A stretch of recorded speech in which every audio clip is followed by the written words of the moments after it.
Hey, this is Nomar Slevik, and you're listening to the Ghosts in the Valley podcast.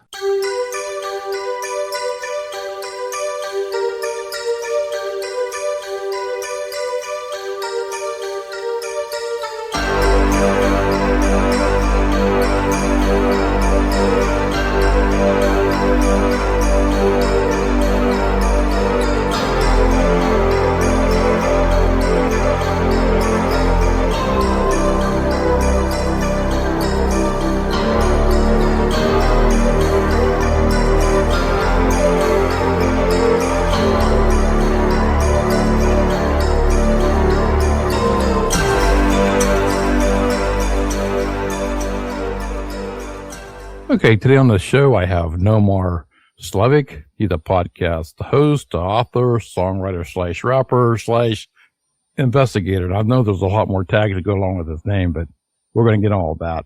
But welcome back to the show, Nomar. Thank you so much for having me. Enjoyed the first time coming on, and I was very excited when my new book came out. I had to reach out, see if you would like to have another conversation, and you were very open to it. So that's awesome. Thank you. Oh yeah. I mean, I followed your podcast. I mean, I don't know if we're going to get into that. But and I've read your latest book, In the Pines. Today, this morning, I listened to some of your music on Spotify. I was totally impressed, man. I mean, oh wow, thank you. As a musician, songwriter myself, to another, congrats on your music catalog. Thank you very much. Yeah, I've been doing that quite a long time, since I was a teenager. And so I think I released maybe like close to 20 albums in, my lifetime.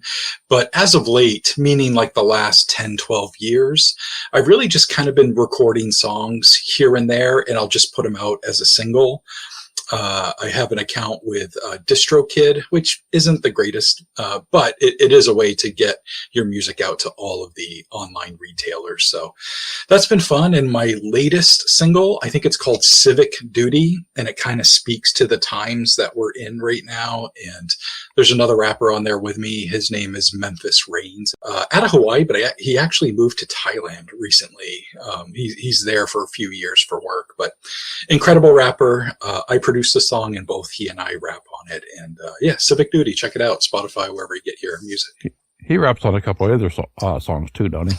He does, yeah. He's a good dude. I recognize that name today now that you brought him up. Yeah, you guys worked well together. Oh, thank you. Yeah, he's a great guy. Yeah, I had a rap song myself a few years ago. It's an old fart like me and a young Christian singer and a rapper who's from near me, Youngstown, Ohio, and as I call it, a Pink Floyd spaced out bass player. So you put all of us together, as whole different genres of music, right? That's amazing. And I wrote this poem at the beginning of my book, Spencer's Ghost. I put in there, Yesterday's Gone. So I wrote this song off of those lyrics, and then I brought in my Christian singer to sing the lyrics.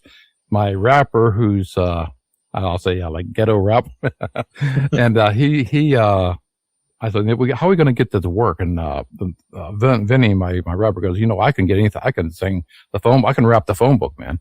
I said, well, let's do it, And I'll have to send you a copy of that. It came out pretty good. And you're talking about DistroKid. I just signed. I was on there before. For some reason, I let the thing run out, and we were just in a recording studio Saturday. We did eight cover tunes, and oh wow, naturally you can't put those on anywhere without getting flagged for copyright. So DistroKid covers that if you like licensing licensing for one song. So $12 a year.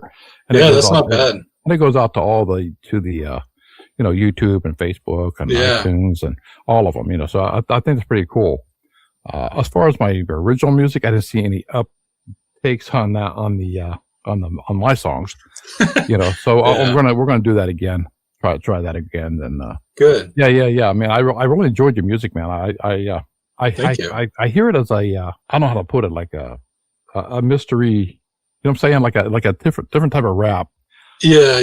I hear all different types of stuff in there. So my next question is, where did you get some of your inspiration from? I mean, Yeah, there's, over the years there's been lots of inspirations, but it's been said, I can't remember, like who said this originally, but I've read a few different times that like what you're into for music as in like your late teens and early 20s is kind of like what you like for the rest of your life.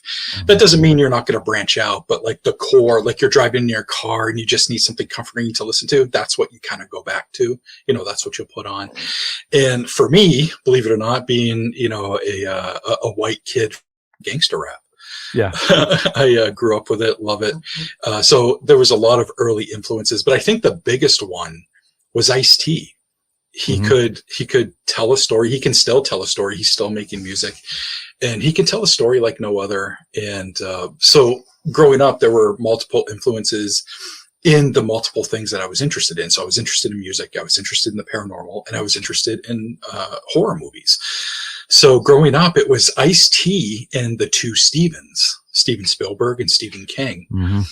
And between those three, I kind of had a plethora of ideas kind of swimming around in my head on the types of art that I wanted to create. And my younger work, when I was, preteen and teens, is really an amalgamation of their type of work, you know what I mean? Because you kind of mimic what you see, when you're just starting out. But hopefully it's evolved over the years and, I've come into my own. But yeah. That's really cool because I can hear some of that in there. Sometimes your influences do influence the way you even write. I mean, do you write your own lyrics or? Yeah. Okay. I never had a really good fascination with rap until I did it myself. I don't rap, but I had to bring the rapper in. Yeah. And I'm watching how he did, as you layer your tracks and do like 10 or 12 of those rapping. Never miss that beat, never miss that syllable. Yeah. To me, it was amazing, man, because you're really telling a story in a poetry way through rap. Yeah, and it's punctuated. So being on rhythm and being with the beat it's essential. And if you screw it up, you have to start over, or you punch in that little mess up if you want, but being the age that I am now, I try to get through it one time. You kind of pride yourself on getting through it one time, but we're all human. So sometimes I have to do 2 or 3 takes, but yeah, it's I don't know. It got into me at an early age, and I don't see it slowing down ever. Good. That's my next future question was, don't give up, man. I tell a lot of my people on this show, man, don't give up. As I'm older, and it's very easy to just sit back and do nothing and then bitch about everything. And, right. I used to work with this old guy at work, man. He always says, do you want to be the painter or do you want to be the paint on the wall that's drying? The painter's always going to paint a different picture. Stuck with me, man. It's like, don't just sit in your chair and do nothing. Get up and do it. So I podcast. I play in a band. I'm writing my second book. Got a wife. I got grandkids. So, my days are always planned. I always got something going on. You do the same thing. I mean, you got a lot of stuff going on. I love staying busy and it doesn't even feel like being busy. It's just I'm doing things that I really, really enjoy. Now, sometimes when I'm in the midst of doing some of this stuff, which isn't the funnest, like the business side of this stuff isn't very fun. So that I can kind of, sometimes I slack on it a little bit when I shouldn't, but it always gets done. And because if you don't have the business side, at least getting done, it might not be the most precise or the best way to do it. But as long as it's getting done, then that your stuff's getting out there. And, because this is what I do full time. So I do have to make sure that I'm getting paid, on time and by certain individuals. Cause there's things with, the writing side of it where I sell books to bookstores and they're not like selling to a customer. You give them an invoice and they kind of pay you on a net 30, net 60 kind of thing, And so, just trying to get your money right in that sense is very important, but that's where I suffer the most. Yeah, I hate the business end of myself, the managing and the licensing and the registering and the copywriting and and the promoting too. Like promoting is expensive. Yeah. But like promoting too, like, can't you just find me? Cause it's just so exhausting to like post all of our crap all the time. And I assume it's annoying. Like I really have no concept of how people perceive me. And so when I scroll through just my own feed, like if I'm looking at past posts for whatever reason, it's just like, oh, well, there's that BS and there's this BS and then there's that, like this podcast or this book that I'm promoting, whatever. So I try to like, I go on bike rides every day. So I'll try to take a cool picture or something and post that in between, just to be like, hey, I am human, I'm of a certain age and it's not the easiest thing for me to always get outside and be active. So it's gotta be fun. Right. And walking is friggin' boring, but I did it all winter and it's friggin' boring. It's time to go, ride an e-bike. And, so I'm so glad warmer weather is here and I can start riding. I've been riding for a couple of weeks now. And, man, it's such a great way to get out and get loose and get some exercise. And it's an e-bike, so I can stay on it for an hour and a half, 2 hours. It's really helpful. And I get back and I feel better. And, it's a good thing. I do want a couple other questions on your music. Yeah. How many songs and albums do you have out there on, say, DistroKid or? I was with a record label for a bunch of years. So a lot of my older stuff is on available everywhere, Apple and Spotify and all that under them, and I don't really have control of that stuff. So they probably have 6 to 10 albums of mine. And for the newer stuff of my own that I'm putting out, by myself under Nomar Slevik and DistroKid, it's probably 8 to 10 songs. And then I have a Bandcamp where I have some of my favorite albums that I put out. That's a mix between now and when I was on the record label. Mm-hmm. And it's the stuff I'm most proud of. So if you hit up my Bandcamp, nomarslevik.bandcamp.com. Yeah. No, I don't know if you're still active with this or not. I haven't seen any new episodes on I Want to Believe podcast. Oh, yeah. That podcast came to an end, early last year or late the year before. I forget. So it was either end of 2024 or the beginning of 25. That came to an end. I had some copyright issues because I can't help but use music in my podcast. And for a long time, Spotify allowed you to use some of their library. And then they got into their own licensing things because, sometimes things fall off or another thing license it. And so I was getting some copyright strikes and they said, you can remove these things or you can, delete them completely from Spotify. And I didn't feel like editing them. I'd been there and done that. And the show had been on for 8 years at that point. And I was already in a place with it where I was kind of struggling to do it. I really enjoyed it, but it wasn't where I needed it to be anymore. So I just walked away from it and, ended up taking it offline. I think there's still some episodes you can listen to here and there online, but, so that stopped and instantly I regretted it. So, after about a year, I'm like, okay, I got to get back into this. So I started a new podcast. I've taken care of all the copyright stuff. So that's not an issue. And it's a new podcast called Haunted Pines. And it just launched in January. And I think it's on YouTube, wasn't it? So it's a video podcast. It's not a video podcast. You can listen to it on YouTube. Yeah. But no, it's not, there's not a video aspect, but yeah, it's an audio podcast and they're all between like 12 and 20 minutes long. So it's kind of like short. Let me get in there short and sweet, a high strangeness story that's way overproduced because there's still music and there's sound effects, but it's all copyright free. It's all stuff that I'm coming up with or that I'm finding on royalty free things. And the 5th episode just came out today. It's 2 episodes a month. And the 5th one just came out today. But you could put your own music on there, right? I mean, I can if it's the stuff that is not associated with the other record labels. So yes. Oh, really? Okay. Yeah. I Want to Believe it's still in my directory, so I'm going to take that out. I've been waiting for a year, man, for another episode. You're like, what the hell? Right. I did catch the one on YouTube. Okay. And I didn't know if you were just playing around with that or if you were doing something. Cause, like you said, it was like 12 or 15 minutes. Like I said, I watched the video part. I think it might have been just a picture there. Yeah. So, okay. So I Want to Believe is no longer. Yeah, no longer. I Want to Believe is out. Haunted Pines is in. Because podcasting, like everything else, is time consuming. It is. I could go find your guests. I'm a one-man show, so I edit, I produce, I find the shows, I market.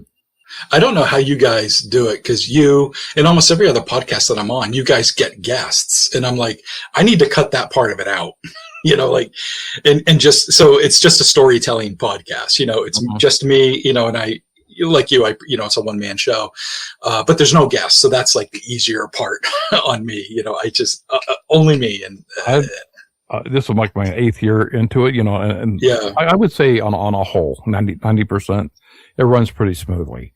Most of the guests like yourself are pretty cool. You're on time. You don't have all this bullshit that I had a toothache or I forgot. I just be straight up. I forgot. Yeah. And, or if you're not going to be on, text me. If I'm not sitting here for 20 minutes, I usually sit around for 15 minutes waiting. Well, maybe something happened, so, but then when I got to contact you, that was that today.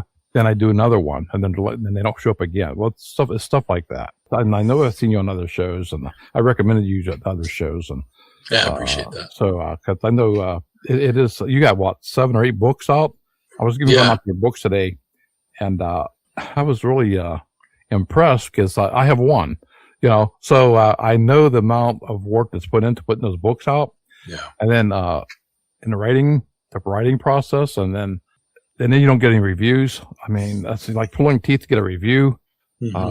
And I hate to beg for a review. The family and friends part, at least for me, and I don't know why this is, because I'm delightful, as you can tell, but they're just not into it. They don't buy the books. They never ask about it. They never give me a review. There's right. Nothing. I find it with everybody. Almost every author on my show has the same story. It's like we don't exist to the family and friends. Yeah. So there's never any, there's some, like, from immediate family, at least my folks, they're really supportive, but they're also not buying anything, but that, it's fine. They've helped me out enough in my life, but it kind of irks me. It's like when you pay money to go on like Goodreads and you're giving your book out for free. And if you get on that program, which I did, and I gave away like 15 free books and paid for that. But all you have to do, all I'm asking for, and part of that program, part of that process is you send them the book, they give you a review. Yeah. But you send the book, you don't get a review. I sent out 15 books, I didn't get one review. That's insane. That's just not right. I mean, that's not cool. No. And, and something similar happened with me. I did an audiobook for Humanoid Encounters, which was my book from last year. And, that's a whole process. And there's a guy that I know locally. So nothing AI, it was an actual person, and he's a friend of mine. And, but he also does audiobooks and narration. And he was, generous enough to donate his time. And we ended up like splitting the proceeds. So we did it on Audible. So in Audible, I can pick him as a narrator, and then it splits the funds between us when a copy is sold. But anyways, they give you like 25 coupon codes for a free download. So you can send it to people, or whoever, for reviews. And I sent out every stinking one of them, asking people like, hey, would you want to check out my audiobook? They're like, yeah, absolutely. And after 25 of those, I got 2. I was like, damn. I don't know what it is, man. It's not that hard. Like at Amazon, you go on, you buy a freaking hairdryer, you put a review on it. I mean, you get it. But when it comes to a book, it's like, we don't exist, or I don't know what I don't know what it is, man. I don't know, but it helps us so much. So like when I'm done reading your book, because we talked, I think we were offline when we were just talking about this, but I'm at the point where Tommy tried to give a sex talk to Lee in Spencer's Ghost. And, but when I'm done, because what is that, chapter 5 maybe? Like when I'm done, I'll provide a review for you. I appreciate that, yeah. And you reviewed mine. Oh yeah, I always do. I mean, when I have an author come on, if I don't buy their book, I plan on buying the book. I like to support the people that's on my show. Sure. And plus giving them the time to promote their books. And it's kind of funny, like talk about finding guests, and I had only one on where she just didn't want to talk about her book, man. That's why she's on the show. And I says, well, you have to promote your book. If you don't talk, I don't have much to say because. And she says, well, what do you want me to do? I said, I want you to talk about your book. Okay, well, let's go. And I says, okay, tell me about your book. She says, it's a book. Oh, no. I didn't say apologize. She said, I'm not really a talker. Well, if you do any programs, you have to talk. I mean, you got to promote yourself because God knows nobody else is going to do it for you. You got to help do the work, man. Mm-hmm. And so I appreciate that, man. You got like what 7 or 8 books out, but that new one in the Pines, I think it was one of the best books I've read in a while because it touched a lot of different. And I hate clowns. I read that one chapter and I said, "You bitch." I mean, I don't like them. My wife don't like them. My kids don't like them. Yes, I really enjoyed that book, man. I mean, I'm so glad. Yeah, you touched on a lot of different topics.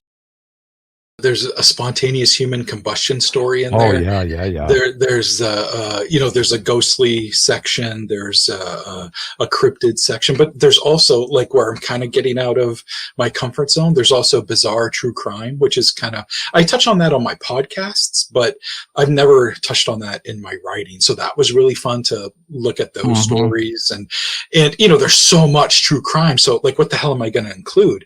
So I was really trying to include stuff that had the paranormal twist to it or a mysterious twist to it. And those were fun to seek out and to learn about, and there was Maine and you're from Maine. So I didn't know Maine had that much, I'd never been to Maine, so it's like, I knew about the paranormal. I knew about the UFOs. Sure. Mentioned not just by you, but other people, sure. Over top of Maine and New England, so I'm thinking, well, I knew about that part of it, but all these folklores. I also like the way you put in there.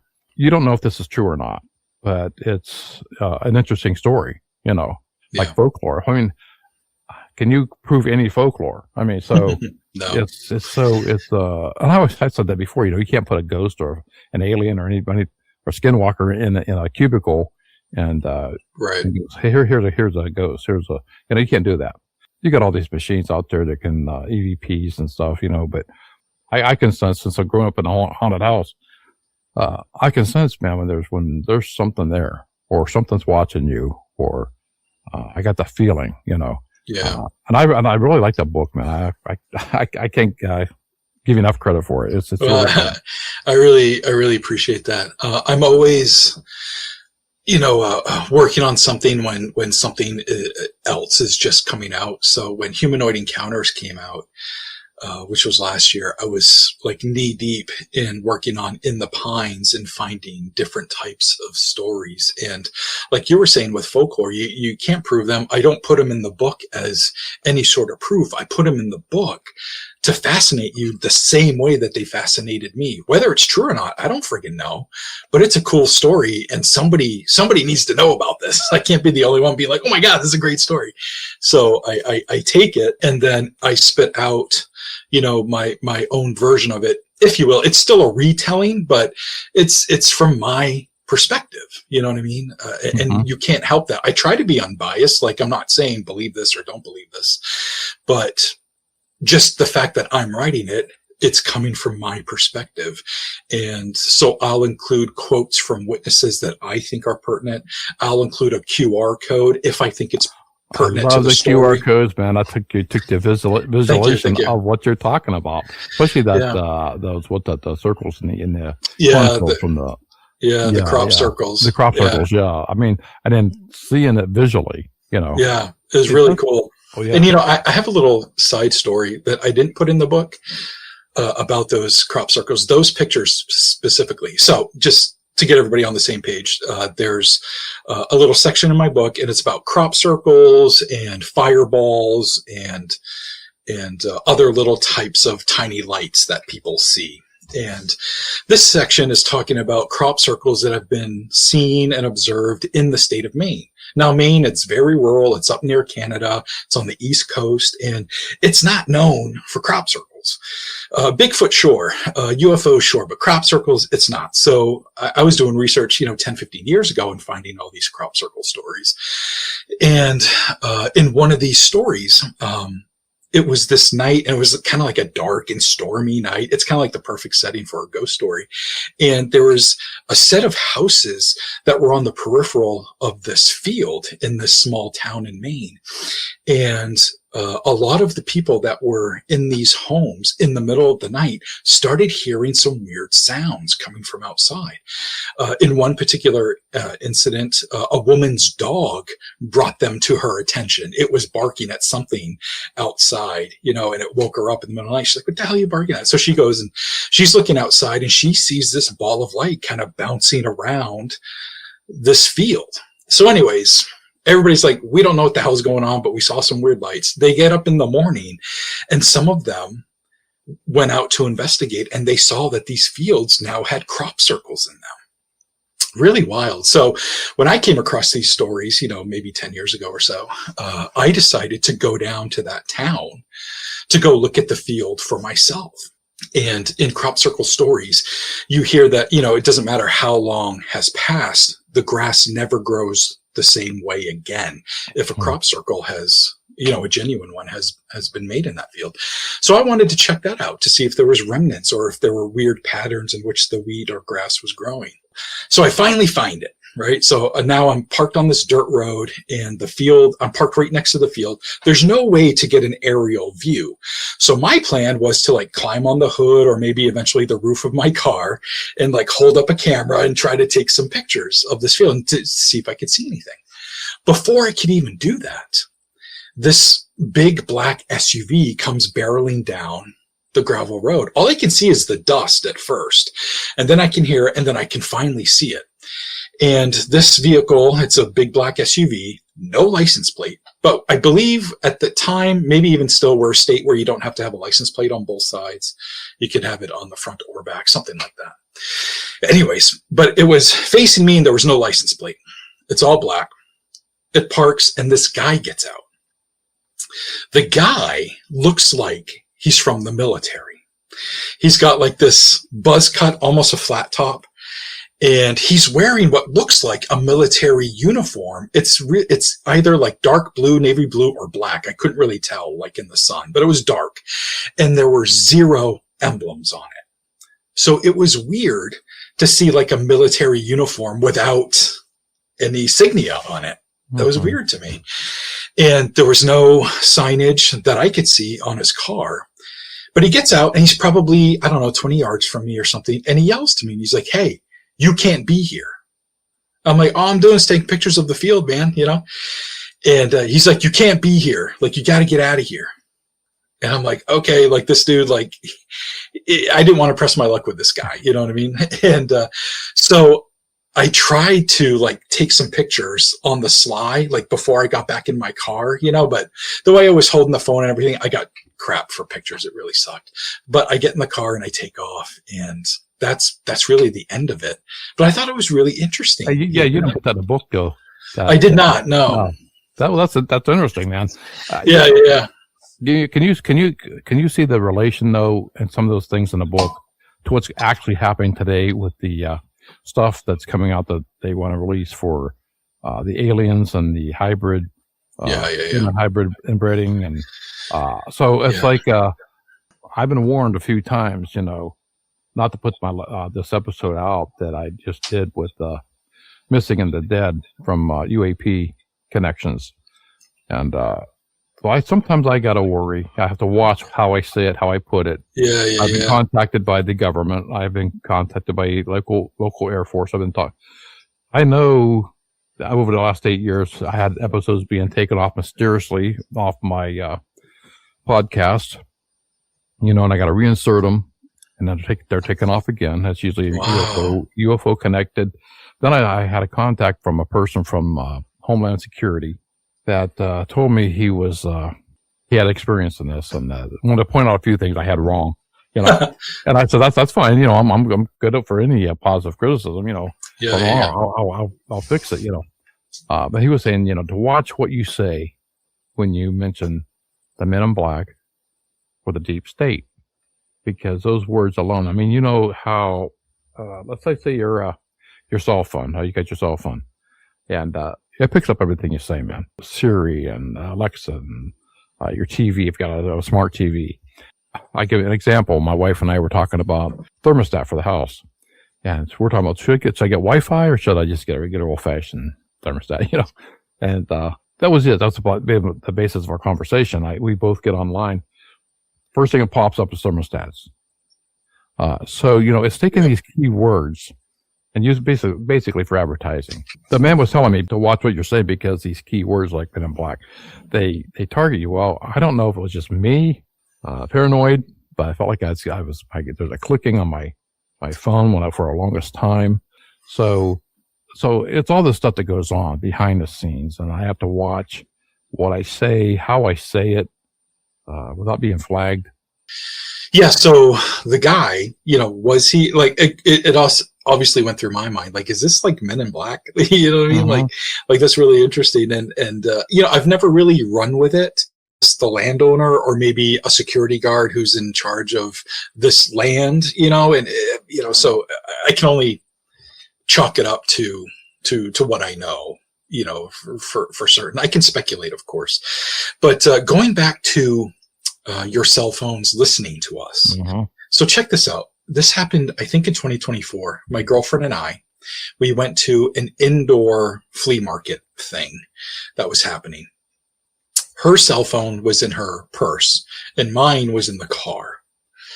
And we were walking around and we were looking at different things, and we saw something that was pretty interesting looking. To me, it looked like a big Yeti, and almost like you pack snow. It was like this big plastic thing. It was probably 3 feet by 3 feet, and it opens up kind of like a suitcase, but it was in the shape of like a gorilla or a Yeti or a Sasquatch, and it looked like you would like pack snow or sand into it to make a Sasquatch. You know what I mean?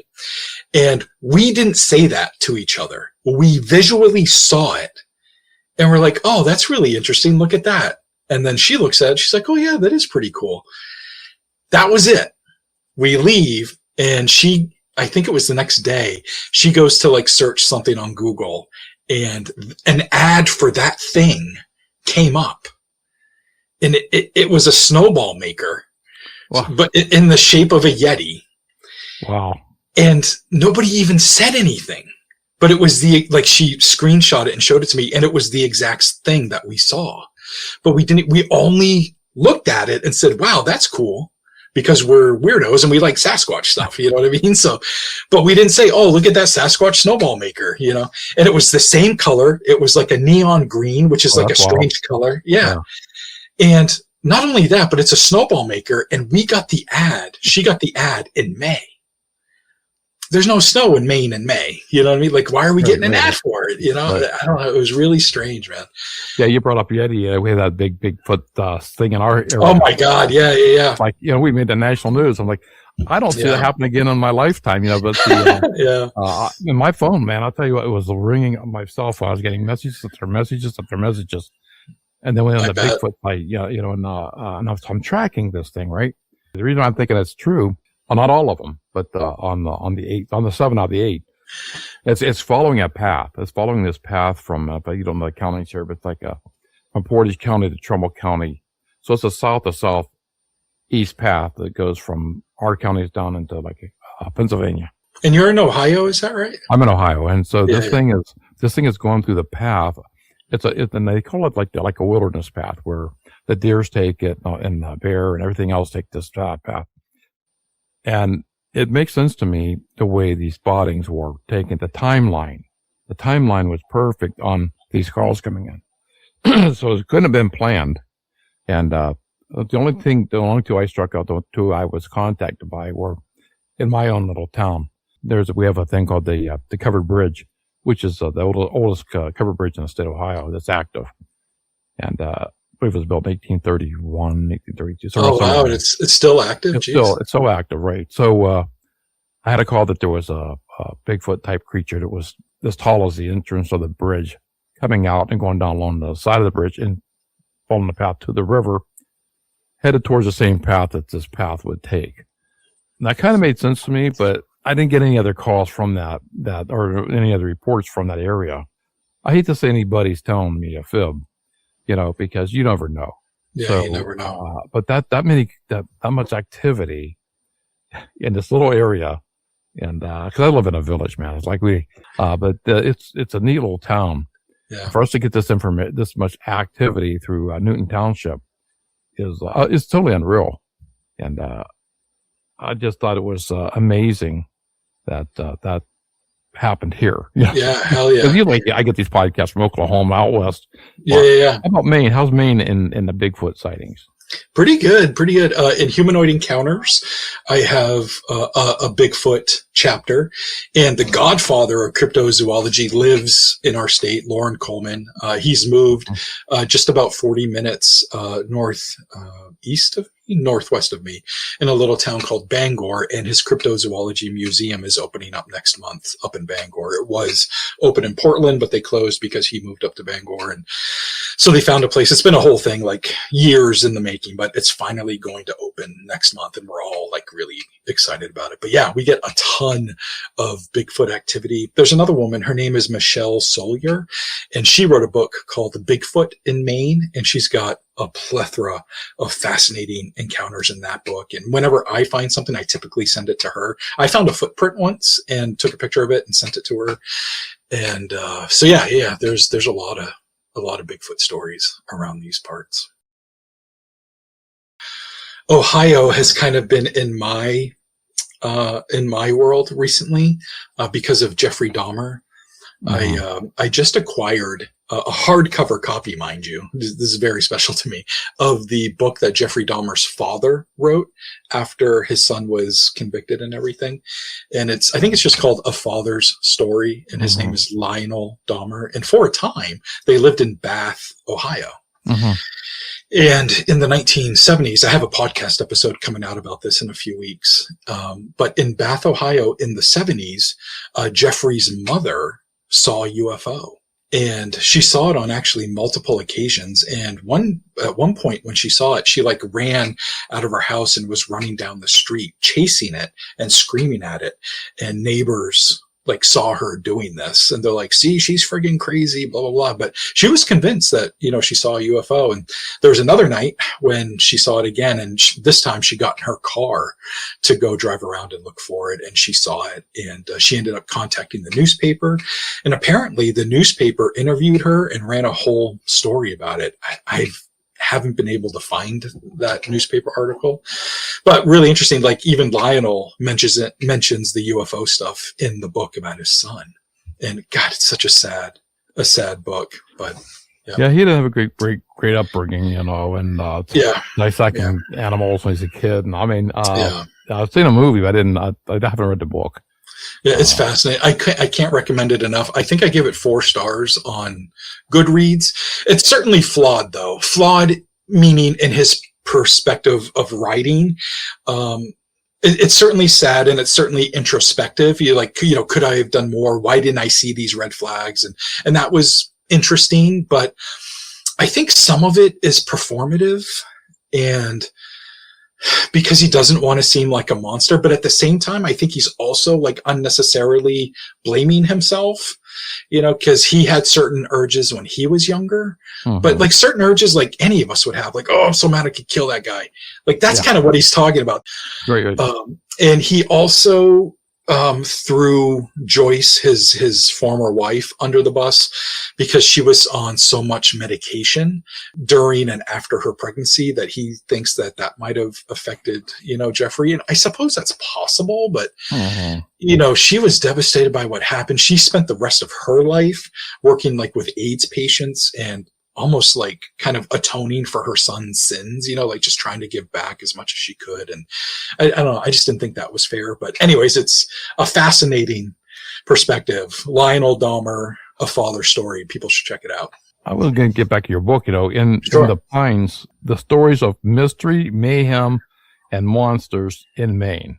I want to put out the rest of that title, because mystery of mayhem and monsters in Maine. People in Maine got to give you the props, man, for, they may not like it being known for UFOs and, mayhem and monsters, but, some do and some don't. Sometimes when I see like a UFO article being written, I'll think, I know you Googled this and my name is the top one that came up, but you chose not to call me. That it's whatever, but you used my work. Like you can tell when they use your work, Yeah. So that's kind of frustrating, but ultimately it's okay because the story is getting out there, Sometimes some things happen by accident too. Just like, when I was talking about the UFOs in our county in 1994, we made the Art Bell show, Coast to Coast Radio, in 1999, only for the fact that the guy that was on the Art Bell show was going to be on the show to talk about Liberty, Ohio. Oh, wow. Well, Liberty being down by Dayton, up by Patterson Air Force Base, where a UFO has crashed in a retrieval of alien bodies. When he stumbled upon Liberty, Ohio, he came to Liberty by my area. There's two Liberties. So the other Liberty is the one where we had the UFO being tracked by 10 different law enforcements. Which is I'm very aware of the story, and it's fascinating. Yeah. So you know what I'm saying? It was by accident we got on a national news. That's funny. And it took me 10 years, man, to get the dispatcher on my show. Wow. She was reluctant? Like like classified. And so it goes along the line with everything else you see on TV. Sure. It's not a weather balloon. So that's always fascinating on my show. It's not so much the story itself, but the cover up. Whether it be a Yeti or a UFO, an alien, an abduction. I'd never call anybody on my show if that didn't happen, or call them out on it, or tell your story, man. I'm not here to say it's not true. Because it's like them saying my book's not true. And I've been told that. Maybe you were just thinking that, and it was car lights going down the road. Maybe you heard that, but it was a pipes in your house bang. I know what it was. I know you can tell if you're laying in your bed at night. Now picture this, man. You're laying in your bed at night and coming up your stairs. It's not the pipes, man. Right. And because as a kid, I'm already ruling this stuff out because my dad already told me. Well, Tommy in the book, he already told me that it's all these other things. It's not what you're saying it is. Yeah. So I'm already trying to rule this out, what he's saying, right? I'm trying to, maybe it is me. Maybe I'm fascinating this stuff or making this stuff up. Well, after doing that, and then my sister sees the image in front of her door, it's kind of hard to say we're both not seeing the same thing or hearing the same thing, or your picture flies off the wall, and actually seeing her. So and that's only happened twice. I'm not one of these cats, where my whole lifetime shit's been happening to me my whole life. It doesn't happen that way. Not to me anyway. So mine was like a one and done, but it was over a certain amount of time, so, like my second book that's going to be coming out next year. It's going to start playing off what the end of that book up till 2026. Oh, wow. So when I say it's Spencer's Ghost, the Guardian, well, the Guardian is, I feel like I have a guardian angel because all my whole life, and I don't know, I can't name it. I can't say if it's Jesus. I can't say if it's, an angel. I don't know. I really don't know, but I do know that I don't believe in coincidences. I believe things happen for a reason. Like your stories in your book, like you were saying, you don't know if that's true or not, but, I'm taking some of these folklores, they go down through history. You can't say it didn't happen, or I'm taking the people for the word for it. And it does make for an interesting read for, if anything. Yeah. Yeah. And that's,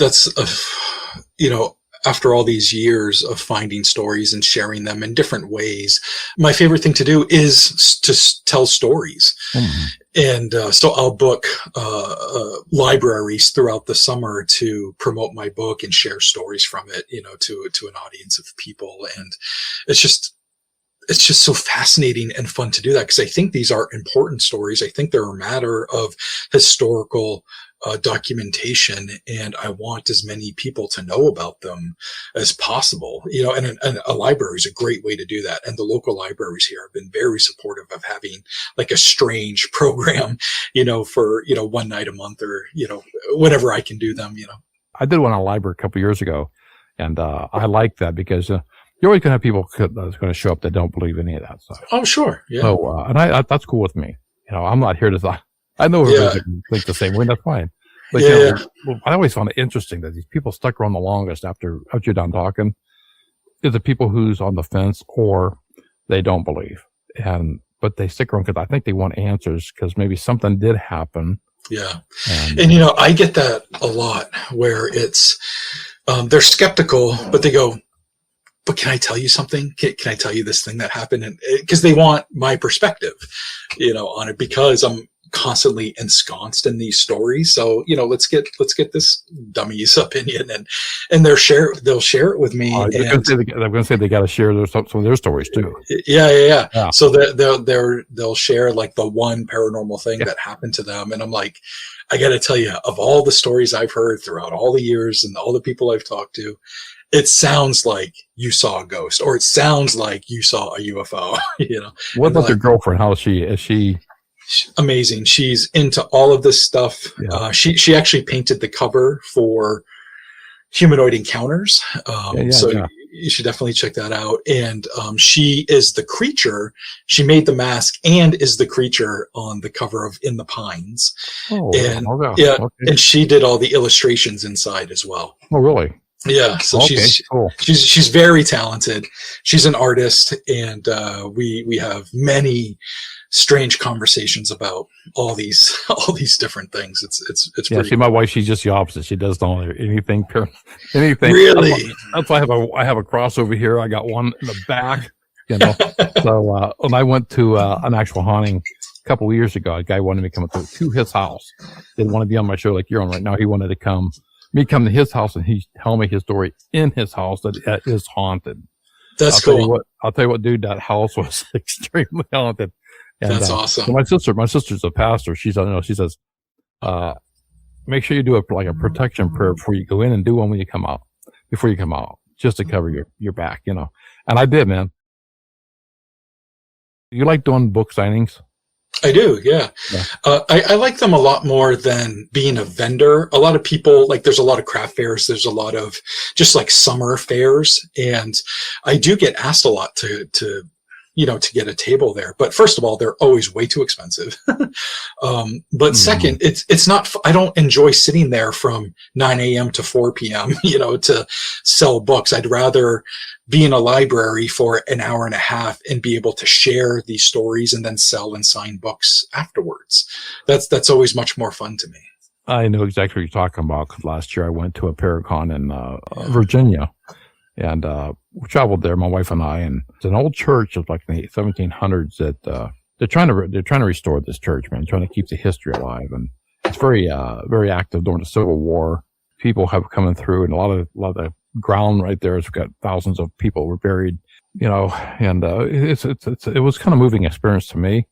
But the bad part was, I was selling my books there, and my book there, and we had a tent set up, and there's so many of the speakers I wanted to listen to that was talking about the church, and I was asked to speak, and I sold the books out, and it was fun. That was cool. But I missed out on the part of hearing a lot of the stories I wanted to listen to. And people, for sure. Eventually were on my show, and I enjoyed that. I went last year to Kentucky, went to Paracon in Kentucky. I did not want to say that, like you say, it's not so much the money. To me, it was the time, like you're saying, you got to spend all day at the table. If you leave, you don't want to leave your books out. And unfortunately, there's people who are not honest, so if I do that again, I think I'm going to go and just be a consumer. I know what you mean. I did too many of them last year. I think was part of the problem. I typically don't do that many. And I did a couple as kind of favors, like they were kind of new events, and they're like, hey, would you want to? And I'm like, yeah, because like they sell my book in their store or, whatever. So I'm like, it's not that I felt obligated, but I was like, yeah, let me try it out and see how it is. And, and it's too long, and I would rather be like walking around talking to people and experiencing the event itself than actually like being You even helped put one on, didn't you? Not necessarily put one on, but I was involved heavily, with it. I think on Facebook, I think it was. Yeah. But there's another one that happened last year, and it was a paranormal and horror con. So there were like all these, like B-list, which is really cool. And then there was a lot of paranormal people there too, like John Zaffis and Ryan Buell and some people. And that was interesting. But it was like a 2-day event, and their table fee was like $175, like per day. And, and they got to make their money, and I get that, but it was too expensive. It's not something I could do. I can't go there, spend that much on the tables, stay overnight, spend that money on a hotel, also have food, like I'll be in the negative. Like this is what I do for a living, and I have really, really tight margins. So anytime I go someplace, it's because I'm invited or they're not charging me. Like libraries don't charge me to go and speak to their people, you know? So in fact, they let me sell my books, you know, so they let me make money there. I also don't charge them to let me speak, you know, like everything's free between us, and they just let me sell some books. And sometimes the libraries will even buy a book or two themselves, which is cool. But these vendor events, I can't afford it. You know, my margins are too tight and I can't be in the red. You know what I mean? If I'm in the red, then I'm not paying a bill, or I'm not getting groceries. And so I have to wait to be invited, you know, and, but I made the best money of my life at this paranormal and horror con event, and I could only stay for one day, and they invited me to speak. So I got my table fee waived, which was just the only way I could do it, you know? Right. So even the gas kind of hurt getting down there because it wasn't the nearest place for me. I think I traveled eight hours to get to the place in Kentucky. You know. Wow! Yeah. I spent my dime on hotel fees, and I ended up buying like what. I'm sitting over here. I bought like 7 books here. I know it, because I went around too, and I was like, "Oh my god, I have to get this. I have to get this." Yeah. Like, no, don't. Don't do it. I bought a freaking Bigfoot air freshener. Put my car on the way home. I was such a sucker, man. Like, No, hey, I am too. Like, I was even mad at myself for like buying coffee and for like buying food. But on top of it, with having the tight margins, like I really have to be cognizant of what I'm spending money on. Before we go off here, you know, you mentioned the books. You know, you got UFOs over Maine, Granite Skies, Humanoid Encounters, which I want to get, UFOs over Maine, over the military bases. And otherworldly encounters. We only come out at night. Yeah, we only come out at night. That's actually my fiction. So that's short horror fiction stories. But we only come out at night is the first time I ever put it out professionally. So then you have a couple on audiobook, don't you? Just the one on audiobook, which is Humanoid Encounters. Oh, okay. Yeah, but I have a new collection of short horror stories that's going to come out next year. It's called Darkness Knows Our Names. Okay. And I'm really excited about that. I really enjoy short horror fiction. The type that I do is called flash fiction. So it's anywhere from like 500 words to 2,500 words. So it's really, you kind of like, you're dropped in a scene, craziness happens, and then it's done. And then you move on to the next story, you know. Yeah, and you had another version of UFOs over Maine, right? That's right.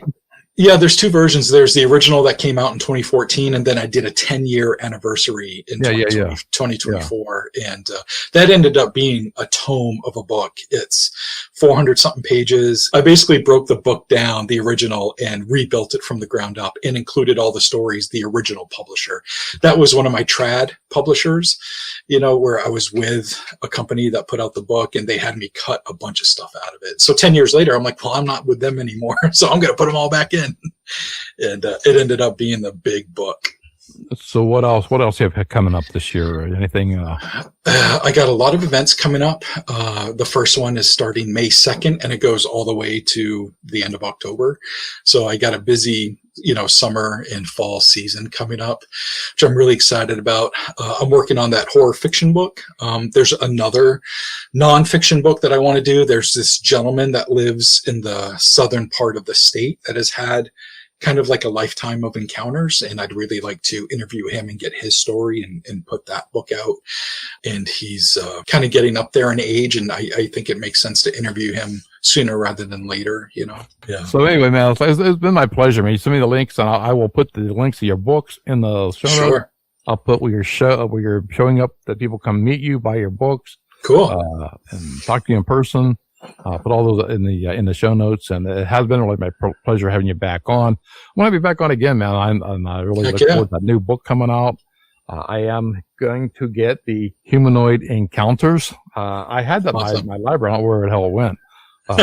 You can get the audiobook if you want. Hear my buddy read it, or I could just send you the PDF if you want that. So whatever you want to do. I'm going to do my own audiobook myself. I reached out to a few people, and I'm going to try it myself. Do you know what, man? If you can do it, dude, like it's so like, cause you and I do podcasts, and we both work in audio, you know, and I just couldn't imagine taking on a whole book by myself. Plus I'm always screwing up Like Yeah, with my yeah. podcast, like Yeah. it's 16 minutes long, but I cut out half of it just because I don't know how to friggin' talk. So, Yeah, that's me. so Okay. I can do it again, but as soon as I get on here, I'll start reading. On my on my yeah. Yes, I don't know. We're gonna try it, but well, you know what? More power to you, man. Nomar, thank you for being on the show, and Yes, I thank really you. appreciate that, man. I appreciate always a great conversation. Thank you, Al. Please check out Nomar Slevik's new book, In the Pines, available now on Amazon. It's a record of what people have witnessed, feared, and endured in this striking and isolated corner of the world. Step inside and see for yourself, because while beautiful, Maine has always been strange. I'm your host, Al Cooley, Ghost in the Valley Podcast.